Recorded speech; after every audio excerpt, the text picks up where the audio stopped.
Mga kabayan, nakita ko si Idol Kim Atienza dito sa may Jimmy Marty sa baba. Napakabait pala niya. Yun, oh. Pinagkaguluhan siya ng mga tao. Isa ako sa nakikigulo dito.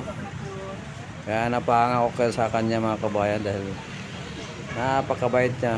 Napaka-humble na tao. So, nandito siya mga kabayan dahil meron siyang task sa mga tao kung sinong gusto. Ayun, oh.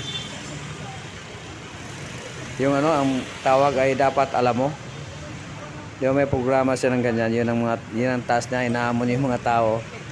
So mayroon siya nakuhang lalaki, yung nagtitinda ng siumay.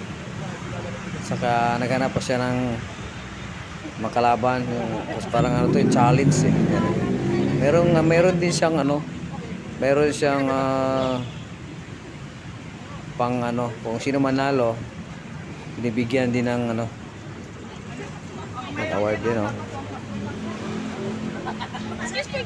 Kaya ako sanang tinuro niya ako pero ayoko. Kasi nagkukuha ako ng video sa kanya eh. Ayan na, may nakuha siya babae. Ayan. Ayan ang maglalaban, dalawa mga kababayan. Ayun. Dapat alam mo. Ayun, yan. Yan ang programa niya. Yung halos lahat ng dumadaan ito napahinto. At daming nanood sa kanya.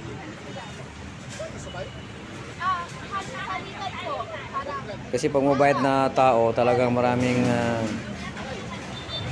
humahanga mga kabayan. Tsaka pag makita talaga, tulad namin, makita namin. So, matagal namin kami dito. Ginawa namin video. Yun lang mga kabayan. Thank you for watching.